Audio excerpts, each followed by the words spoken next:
I'm Dave from Dave Erb from Dave's Ultimate Automotive. We're going to be talking about checking and adding oil to your vehicle. First thing you need to know is you want to check the oil with the engine off. You want to make sure you're on good level ground.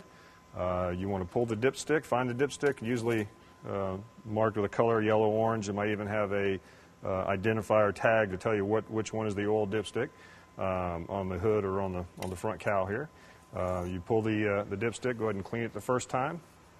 Stick it back in, run it all the way down, pull it out, make sure you keep it pointing down so it doesn't go up the stick, drip up the stick, and what you're looking for is it to be between the cross hatches for the minimum maximum. If it is low, it is important that you know what type of oil you've been using, whether it's a synthetic or a regular oil, what weight oil you've been using. Try to stick with the same brand that you've been using. They all have different chemical makeups. Some can fight each other a little bit if you use different brands against each other.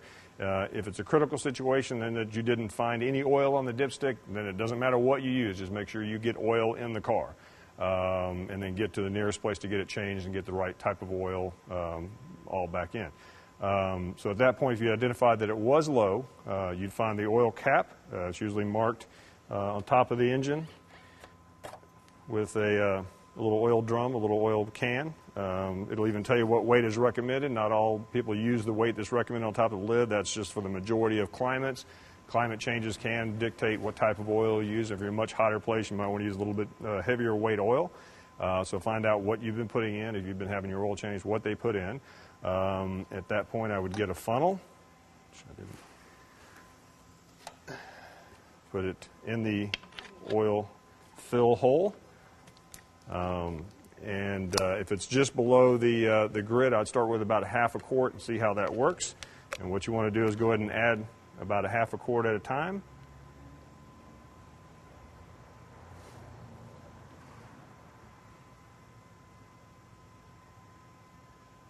And then you want to wait just a little bit because you want that oil to be able to drain through the engine and make it to the bottom so you get a proper reading. So then I would wait about 30 seconds, maybe a minute. Do the recheck procedure if it's within the hatch marks or the indicators that it's right in between minimum and maximum.